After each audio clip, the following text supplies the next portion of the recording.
A paz do Senhor a todos e todas. Este é o canal Teologia, Educação e Filosofia. Eu sou o professor Marcos e nós vamos dar continuidade ao nosso curso de Teologia Avançada.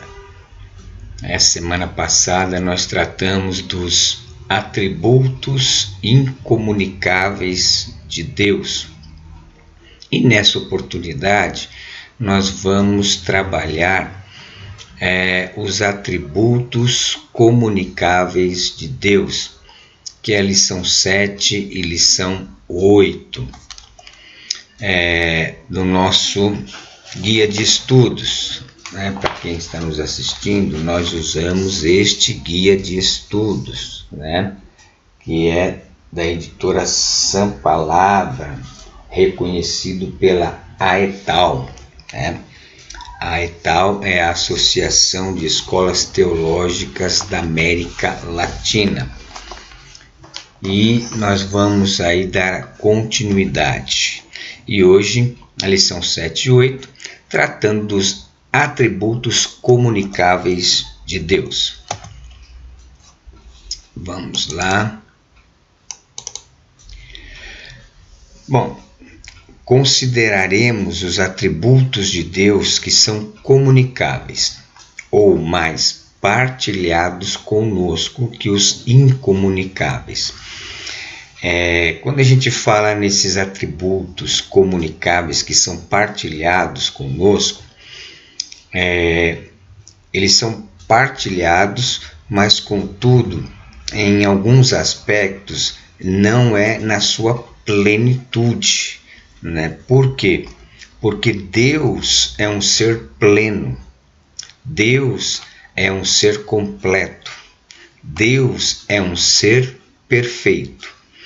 Então, os atributos comunicáveis que Deus compartilha conosco, ele nunca é pleno, como o é em Deus.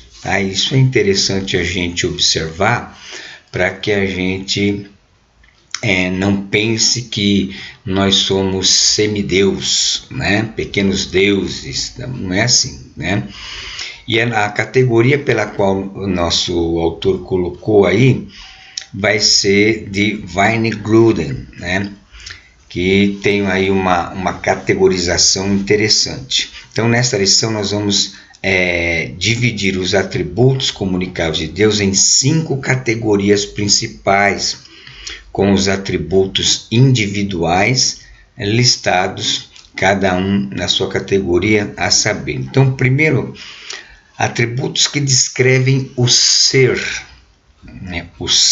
de Deus.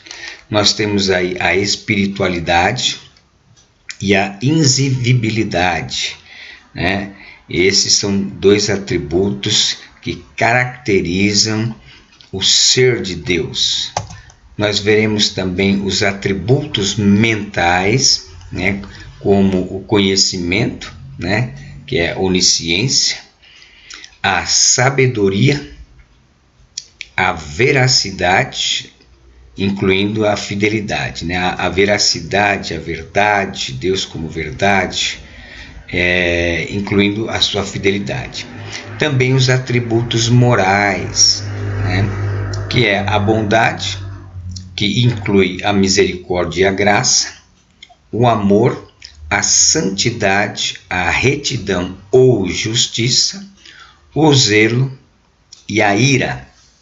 Então, em quarto, os atributos de propósito, ou seja, a vontade, incluindo a liberdade, e a onipotência, ou poder, incluindo a soberania, e os atributos simples, que é a perfeição, a bem-aventurança, a beleza.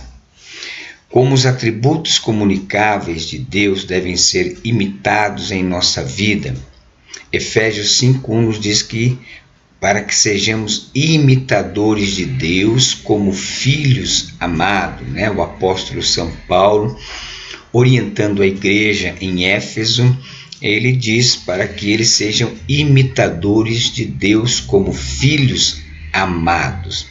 Então, algumas dessas sessões incluirão breve explicação do modo pelo qual determinado atributo deve ser imitado por nós. Então, durante a lição, nós daremos aí alguns exemplos para que fique mais claro essa questão. Então, vamos lá. Primeiro, os atributos que descrevem o ser de Deus. Nós precisamos entender que o ser de Deus é um ser completamente diferente, né? Vocês devem lembrar que nós discutimos em aulas anteriores a questão da transcendência de Deus, né? Ou seja, Deus, ele transcende, ele vai muito além, ele está além, né, da nossa compreensão e até mesmo de nós. Ele é um ser transcendente que está muito além de nós, porém nós vimos que ele também é imanente, né, que está presente porque se preocupa com a sua criação. Então, quando nós falamos no ser de Deus, o ser de Deus é totalmente o outro, né? Até porque, como nós vamos ver aqui, espiritualidade. Muitas vezes as pessoas perguntam, de que Deus é feito? Será que ele é feito de carne e sangue como nós? Certamente que não. Qual é então o material que forma o ser, o seu ser? Por acaso Deus é feito de matéria ou ele é, em algum sentido, puro pensamento? A resposta que nós temos nas Escrituras é que Deus não tem nada a ver com essas coisas, ao contrário.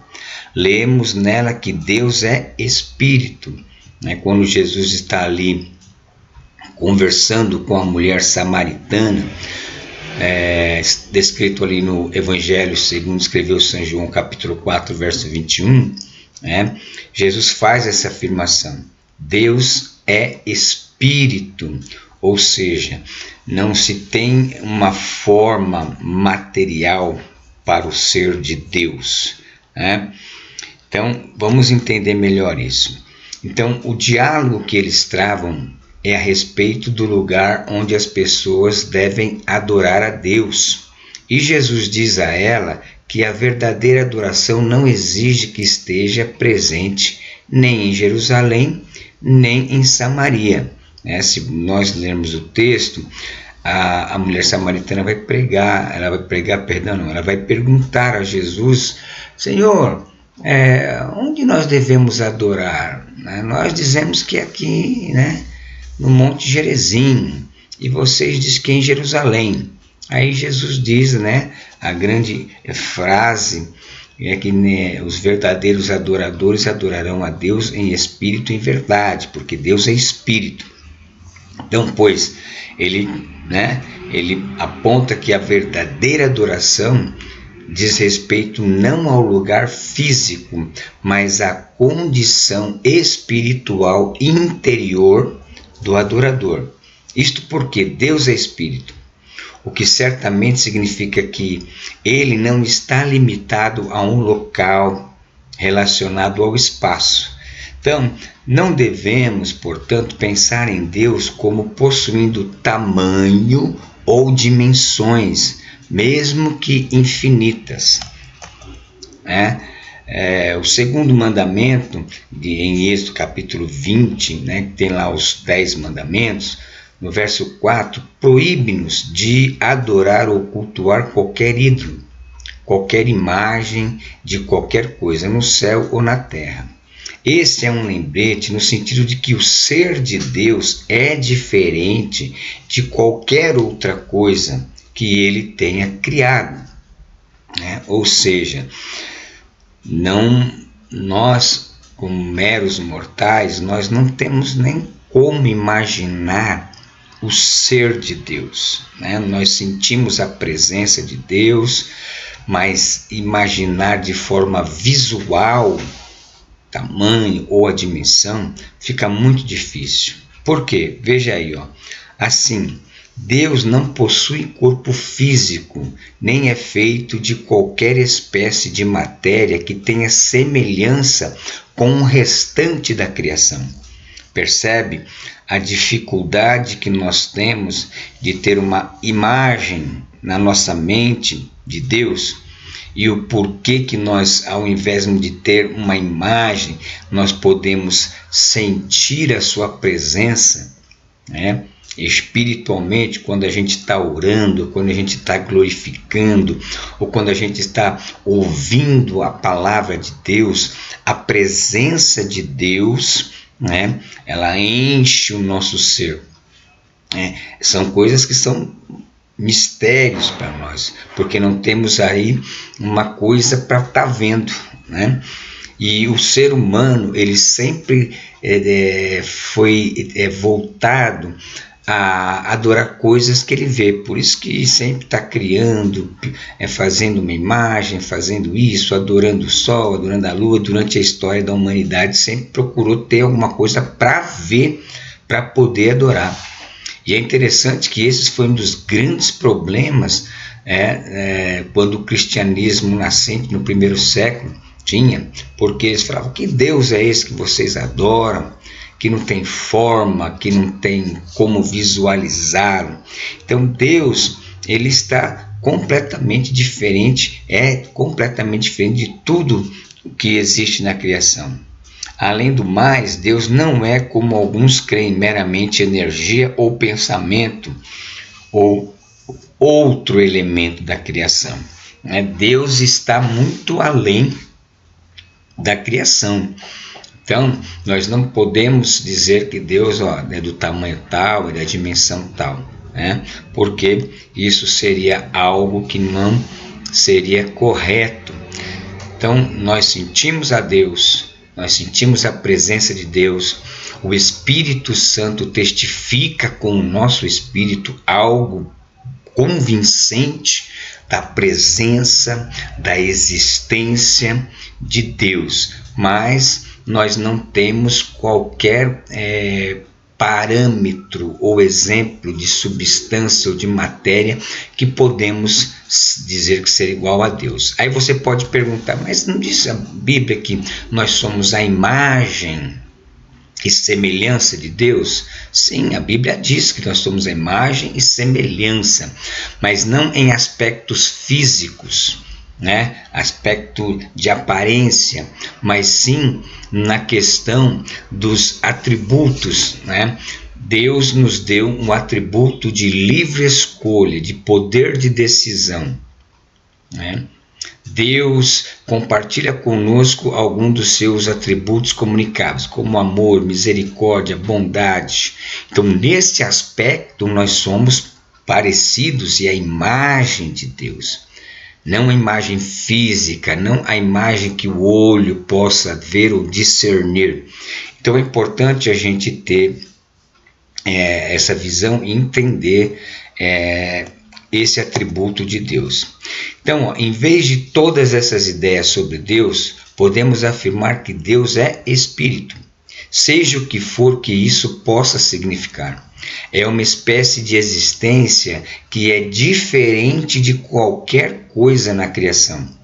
É uma espécie de existência muito superior a tudo o que está relacionado à existência material. Então, neste momento, definimos a espiritualidade de Deus da seguinte forma: espiritualidade de Deus significa que ele existe como um ser percebido pelos nossos sentidos físicos e é mais excelente que qualquer outra espécie da existência. Então veja, Deus ele é percebido. E é interessante que o apóstolo Paulo vai dizer em Romanos que o Espírito testifica com o nosso espírito. Veja que é uma coisa de espírito para espírito. Então nós sentimos essa testificação da presença de Deus, da existência de Deus, da verdade de Jesus Cristo, da realidade da presença do Espírito Santo. Nós sentimos isso. Sentimos de uma forma incontestável.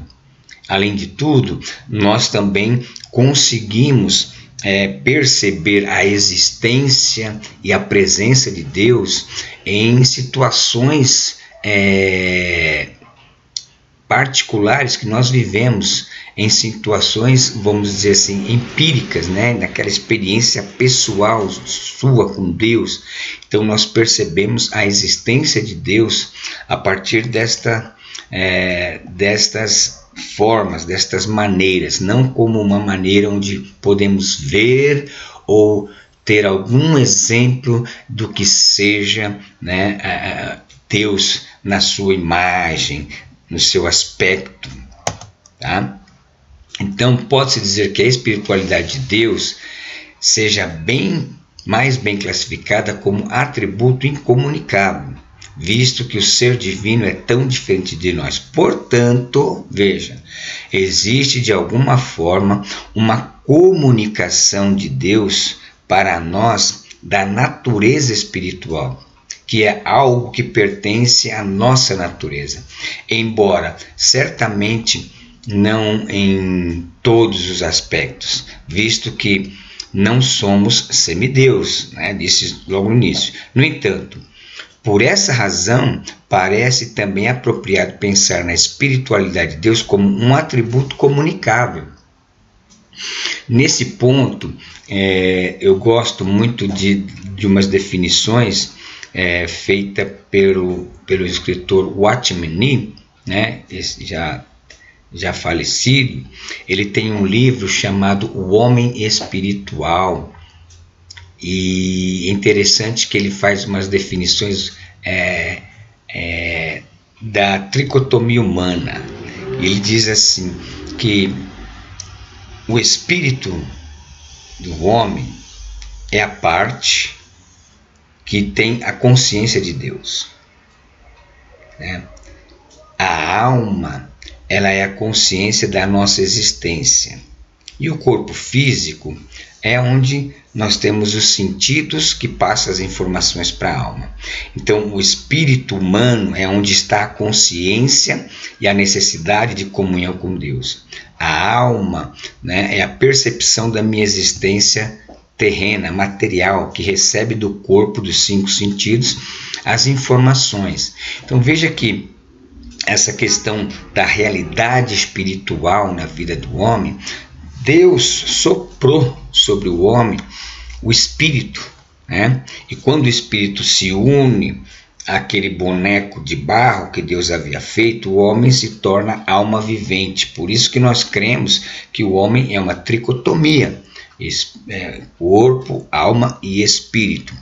Então é dessa forma que nós percebemos a vida espiritual, tanto a nossa como da existência do próprio Deus. Então, eu sei que às vezes é um pouco complicado, porque tratar de coisas espirituais que os olhos não podem ver e nem as mãos podem tocar, às vezes se torna muita abstração, mas essa realidade da existência de Deus e de que Deus é Espírito, nós podemos senti-la, né?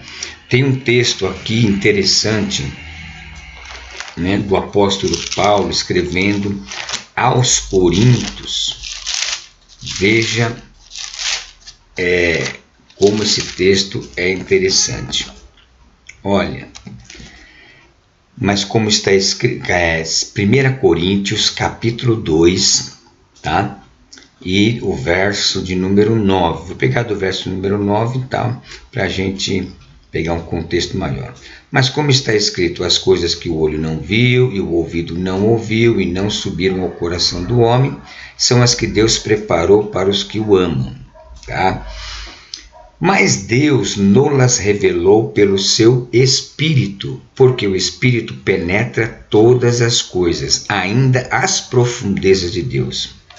Porque qual dos homens sabe as coisas do homem, senão o Espírito do homem que nele está? Assim também, ninguém sabe as coisas de Deus, senão o Espírito de Deus. Agora perceba o 12.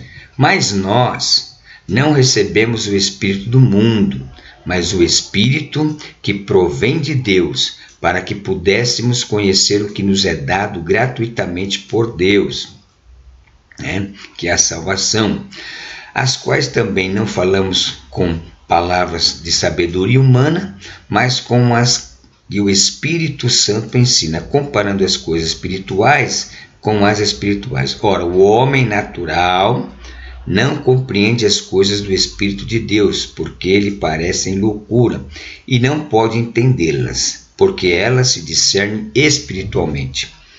Mas o que é espiritual discerne bem tudo, e ele de ninguém é discernido.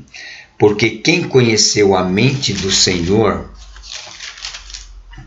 para que o possa instruí-lo, mas nós temos a mente de Cristo. Então, esse Espírito que nós recebemos, que é o Espírito Santo, ele nos comunica, né, a espiritualidade nossa, pessoal, assim como a existência, né, e a verdade de Deus.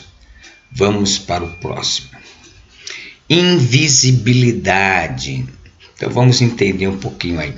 A invisibilidade de Deus pode ser definida da seguinte forma: significa que a essência total de Deus, tudo de seu ser espiritual, nunca será visível para nós mortais.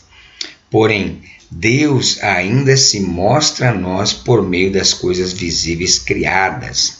Ou seja, vamos entender, nós não vamos ter condições, né, pelo menos nessa existência, pelo menos nessa vida, de ver Deus, né?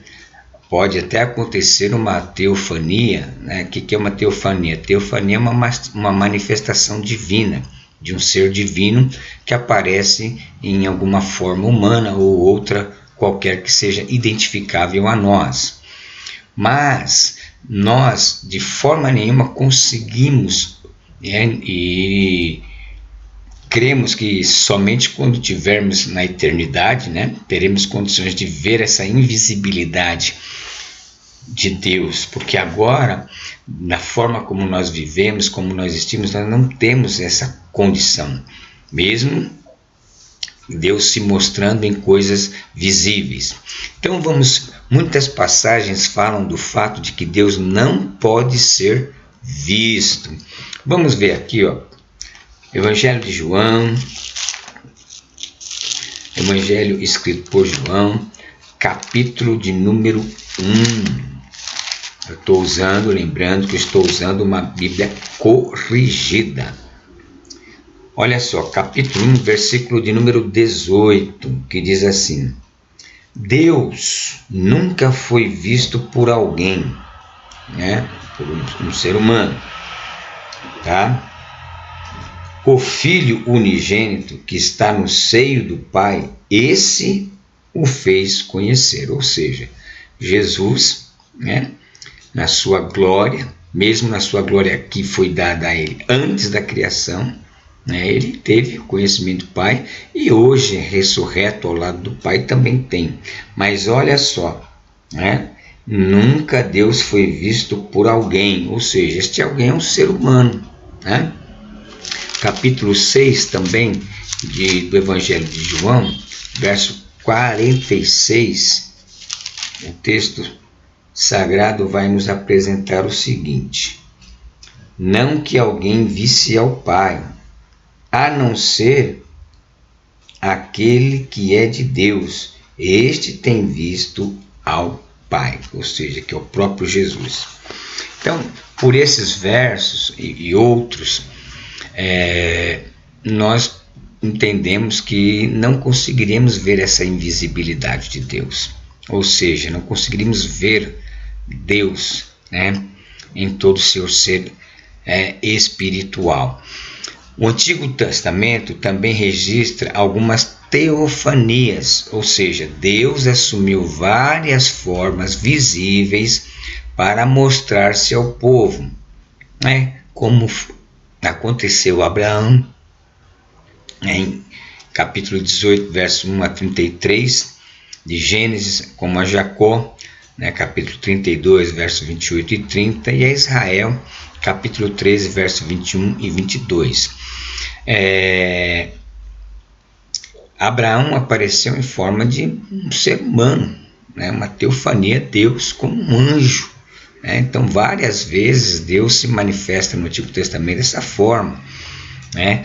A presença de Deus, a invisibilidade de Deus foi vista por Israel quando da coluna de fogo, né, durante a noite, né, e a nuvem de dia. Então, várias teofanias foram vistas, ou seja, manifestações divinas de Deus se manifestando ao seu povo, mas não, né, exatamente com a essência daquilo que ele é, porque ele chegou a dizer para Moisés: olha, nunca ninguém me viu. Né? Então, a manifestação visível de Deus, né, maior que essas teofanias do Antigo Testamento, foi encontrada na pessoa do Senhor Jesus. Né? Veja, aí você pode dizer, mas espera aí, né? Se Jesus é a manifestação de Deus, então Deus ele tem um corpo físico humano? Não, né? Não é isso que aponta, né? Quando dizemos que quem vê a Jesus vê ao Pai. Vamos entender isso aí. Ele pode dizer: quem me vê, vê o Pai. João contrasta o fato de que ninguém jamais viu a Deus com o fato de que somente o Filho tornou conhecido a nós. Ninguém jamais viu a Deus, mas o Deus unigênito que está junto do Pai o tornou conhecido. Assim, na pessoa de Jesus temos a manifestação singular de Deus no Novo Testamento, que não estava disponível aos crentes que viram teofanias no Antigo. Portanto, é correto dizer que, embora a essência total de Deus nunca pode ser vista por nós, ele ainda nos mostra alguma coisa de si mesmo por meio das coisas criadas, visíveis, especialmente na pessoa de Cristo, seu Filho. Então, veja bem, a essência total, né, não conseguimos ver, mas através das coisas criadas, Deus se revela e se mostra e se manifesta ao homem. Então, é importante a gente entender que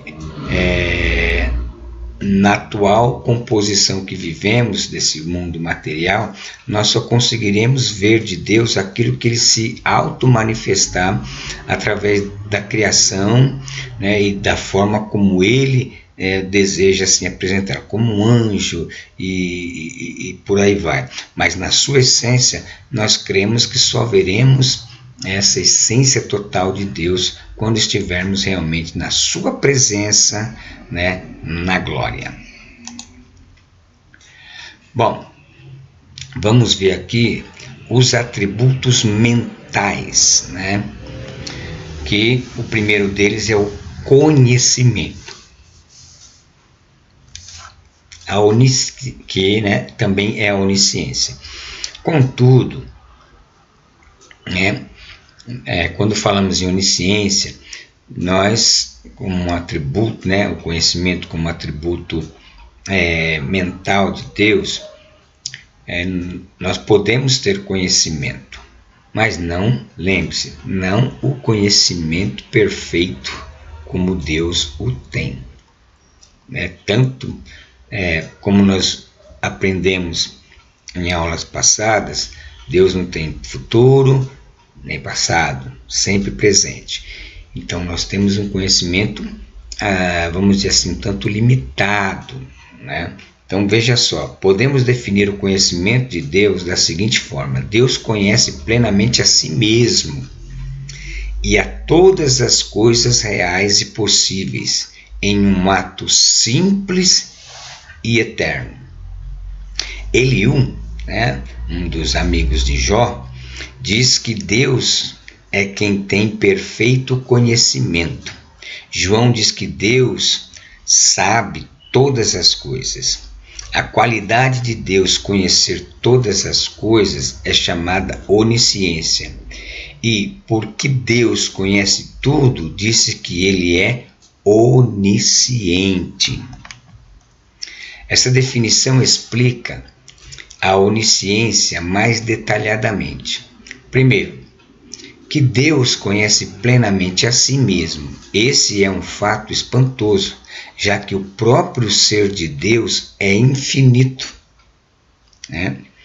Naturalmente, somente quem é eterno pode conhecer plenamente a si mesmo em cada detalhe.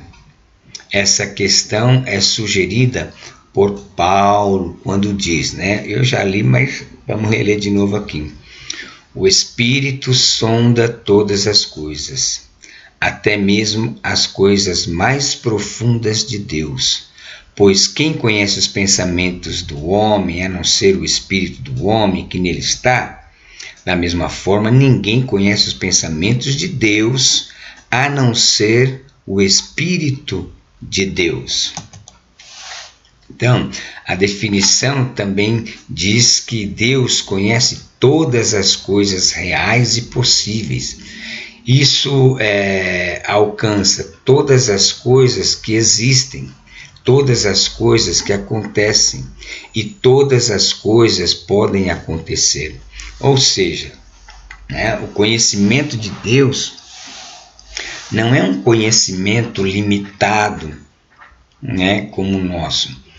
Por exemplo, nós, para termos algum conhecimento, nós temos que ter livros ou temos que ter alguma experiência, em determinada situação, coisa, para que a gente possa adquirir um conhecimento acerca, tanto das coisas espirituais até também como das coisas materiais. Você está aprendendo a aprender uma profissão, você pode adquirir o conhecimento teórico daquela profissão, mas você tem que aprender de um livro, de alguém que vai te ensinar. No caso de Deus, ninguém ensina Deus. Deus, ele tem o conhecimento em si mesmo. E isso é muito elevado para a nossa compreensão. Deus, ele tem um conhecimento pleno, perfeito, e esse conhecimento ele envolve, no nosso caso que vivemos no tempo Kairos, tanto o tempo passado como o tempo futuro, Deus tem todo o conhecimento e que para ele é um eterno presente. Nós não. Nosso conhecimento é limitado, A gente conhece uma área, você vai, por exemplo, fazer uma faculdade, você escolhe uma área de atuação e vai estudar aquilo. Você vai ler outras coisas, vai ter uma certa noção de muitas outras coisas, tem mais um conhecimento verdadeiro, real de tudo. A gente não consegue ter, diferente do nosso Deus. O conhecimento que Deus tem de todas as coisas reais aplica-se à totalidade da criação. Pois nada em toda a criação está oculto aos olhos de Deus. Tudo está descoberto e exposto diante dos olhos daquele a quem devemos prestar contas. Hebreus 4:13. Então veja bem, o funcionamento, vou pegar alguns exemplos aqui do conhecimento profundo que Deus tem. Para a gente conhecer o nosso organismo, a medicina, tem muitos e muitos séculos, está estudando o corpo humano, descobrindo células, descobrindo átomo, descobrindo isso, descobrindo aquilo. Todo esse conhecimento, que o homem desenvolve através da sua tecnologia, tem desenvolvido através da sua história, todo esse conhecimento está em Deus. Deus tem todo esse conhecimento. Então, nada foge a esse conhecimento. Além do conhecimento das estruturas do universo, das estruturas do corpo humano, das estruturas dos animais, das plantas, ou seja, de tudo que existe, Deus também tem o conhecimento perfeito, da espiritualidade. Então, o conhecimento de Deus fala de Deus conhecendo cada coisa. Aqui não é casa, viu, irmão? Desculpa, é cada coisa. Em um simples ato. Ou seja, a palavra simples é usada no sentido de que não é dividido em partes. Isso significa que Deus está cônscio de tudo. Por exemplo, a gente aprende alguma coisa, passa alguns anos, a gente acaba esquecendo algumas coisas, né? A gente esquece e depois tem que ficar aí batalhando a cabeça para ir, para saber, tal. Deus não, como está aí? Deus está cônscio de tudo. Todo conhecimento está perfeitamente, né, visível diante do ser de Deus. Então tem um conhecimento passado, um conhecimento futuro. Como é que é a estrutura do homem mesmo? Deixa eu lá ver de novo como é que funciona o organismo humano. Deus não precisa disso, porque ele tem um conhecimento, né, que não está dividido em partes. Ele é cônscio e ele é atual e ele acontece em tempo real na existência de Deus. Então, cada parte do conhecimento de Deus está sempre presente em sua consciência. Ela nunca se torna vaga ou se apaga gradualmente em sua memória inconsciente. Né? Ou seja, Deus não tem uma memória inconsciente. Deus não. A memória de Deus, o pensamento de Deus, ele é presente, né? Sempre. Então, finalmente, a definição proposta fala sobre o conhecimento de Deus não somente em um ato simples, mas um ato eterno. Isso significa que o conhecimento de Deus nunca muda ou cresce, porque ele tem todo o perfeito conhecimento em si mesmo. Então, ele nunca vai mudar, ele nunca vai crescer, porque o que ele já tem é pleno, não tem chance de crescer ou de ser esquecido. Se ele tivesse de aprender alguma coisa nova, não teria sido onisciente de antemão. Assim, desde toda a eternidade, Deus tem o conhecimento de todas as coisas que poderiam acontecer e todas as coisas que faria. Então, às vezes até grandioso, a gente só de imaginar, né, a nossa mente, até o nosso próprio conhecimento acabam sendo não frustrado, mas nublado, né, que a gente não tem como ter a compreensão total, exata, ilimitada de como esse conhecimento, né, presente de eternidade em eternidade, ele age, ele vive no ser de Deus. Bom, atributos mentais, parte 2. Então, nós temos aí a sabedoria. Né? A sabedoria de Deus significa que ele sempre escolhe os melhores alvos e os melhores meios para chegar a eles. Né? Quando você pensa nisso, a gente vamos refletir um pouquinho nisso aqui, né? A sabedoria de Deus significa que ele sempre escolhe os melhores alvos e os melhores meios para chegar a eles. Aí a gente pensa, puxa vida, para Deus foi o melhor alvo fazer com que José, né, tivesse que passar por toda aquela situação? Puxa vida, será que foi o melhor alvo e o melhor meio, né, para Davi chegar ao trono, ter que fugir tantos anos de Saul? Puxa, será que foi o melhor alvo, o melhor meio, o próprio Senhor Jesus Cristo ter sido torturado, pregado numa cruz? Né? Para que a gente veja, né, o quanto que a sabedoria de Deus ela está muito além da nossa compreensão. Enquanto uma coisa para nós não parece ser tão sábia, né, para Deus, né, ela está sendo sábia. Por quê? Porque Deus conhece todas as coisas na sua essência. Desculpe. Então, essa definição vai além da ideia de Deus conhecer todas as coisas e especifica que as decisões de Deus a respeito do que ele fará são sempre decisões sábias, isto é, Elas sempre serão realizadas com os melhores resultados e produzirão os resultados pelos melhores meios possíveis. Então veja só, a sabedoria de Deus é vista especificamente na criação. Veja só, que coisa tremenda. Quando se olha, quando se vislumbra, quando se estuda a própria criação, a gente fica impressionado, como a própria natureza ela é ordenada, como esse próprio funcionamento da natureza ele é perfeito, apesar de que temos destruído e até feito coisas que estão nos trazendo prejuízo, mas quando a gente olha para a natureza, quando a gente olha para o próprio ser humano, nós podemos declarar que a criação é um ato da sabedoria de Deus. O salmista declara: quantas são as tuas obras, Senhor?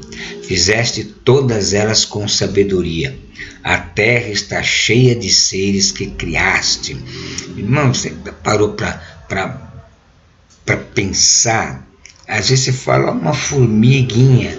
Nossa, aquele pequeno ser, ele tem um propósito específico na criação.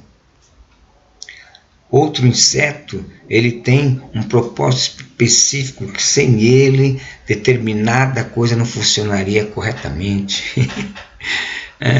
Quando você olha o corpo humano, você fala: meu Deus, é uma perfeição, É lógico que por conta do pecado, a enfermidade entrou, mas como funciona o organismo é uma coisa de uma sabedoria além da nossa compreensão. Então a sabedoria de Deus é também mostrada em nossa vida individual. Olha o que o apóstolo Paulo diz, e nós sempre citamos, Romanos 8, 28. Sabemos que Deus age em todas as coisas para o bem daqueles que o amam, dos que foram chamados de acordo com o seu propósito. Então aqui Paulo afirma que Deus opera sabiamente em todas as coisas que acontecem em nossa vida e que por meio dela ele nos faz progredir à imagem de seu Filho. É o que diz o verso 29. Vamos ler esse texto, Romanos 8. É um capítulo riquíssimo, onde o apóstolo Paulo fala como é a nossa vida no Espírito.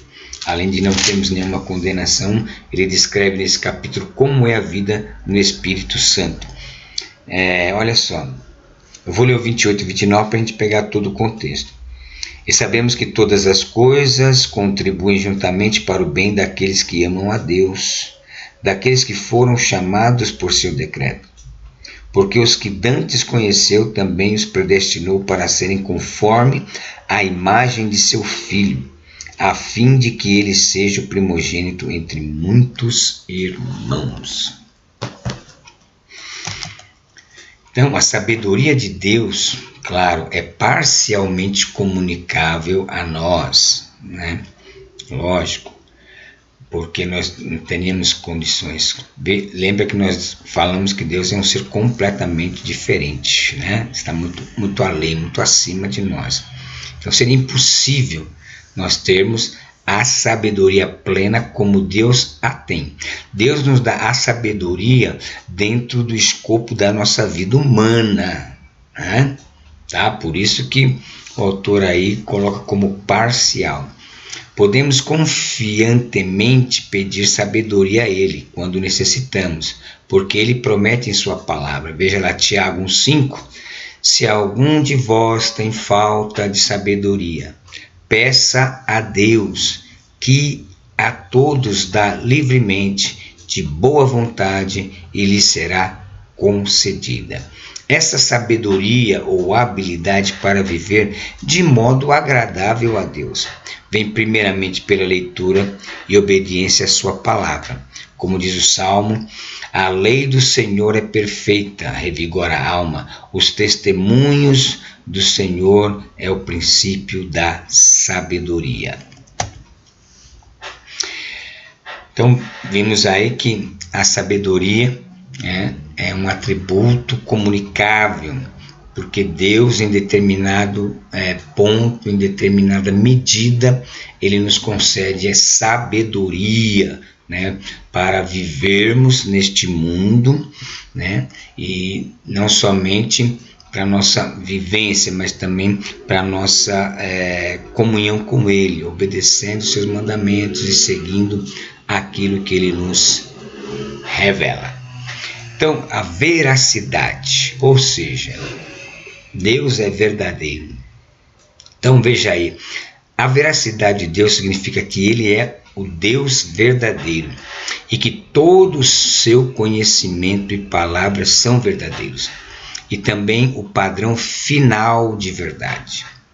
A primeira parte dessa definição indica que o Deus revelado nas Escrituras é o Deus verdadeiro e real, e que todos os outros chamados deuses são ídolos.